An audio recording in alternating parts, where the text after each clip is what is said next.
నా మ్యారేజ్ అయ్యాక second birthday Malaysia అని ట్రిప్ అనుకున్నాము. ఏదేంటో ప్రతి ఇయర్ నా బర్త్డే 12 AM ఫ్లైట్లోనే గడిచిపోతుంది. మలేషియా ఎయిర్పోర్ట్కి దిగేసాం తెల్లారితో. మలేషియా ఎయిర్పోర్ట్ అయితే చాలా బాగుంది. మినీ సైజ్ మాల్ లాగా ఉంది. ఓ 5 స్టార్ రేంజ్లో ఉంది.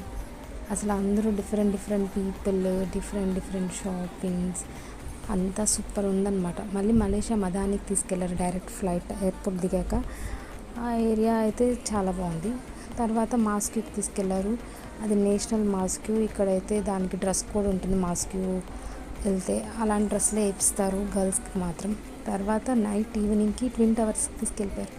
ఆ ట్విన్ టవర్స్ అంటే ఏదో 7th వండర్ లానే ఉంది నిజంగానే. అంత బాగుందో కలర్ఫుల్ లైటింగ్స్లో ఈవినింగ్ టైంలో. తర్వాత అక్కడ పీపుల్ భాషలు అయితే మాకు ఒక్క ముక్క అర్థం కాలేదు. మలాయ్ అంటారంట దాని భాషని. But different experience and different new people, super నిజంగానే.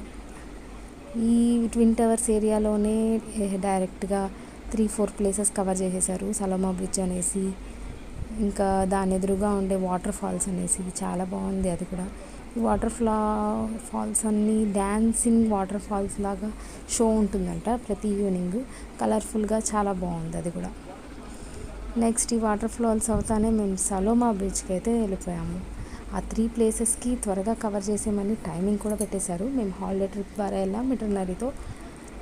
దానివల్ల ప్రతిదీ ఒక 5 days కవర్ చేసేసారు. అన్ని ప్లేసెస్ తిప్పుతూ. ఈ సలోమా బ్రిడ్జ్ అయితే లైటింగ్ ఫిష్ ఆకారంలో ఉందన్నమాట. ఆ లైటింగ్స్ మారుతూనే ఉంటుంది, అన్ని టైప్ ఆఫ్ కలర్స్. ఆ లోపలికి వెళ్తే అదో డిఫరెంట్ వరల్డ్లా ఉంది. అది కూడా సూపర్.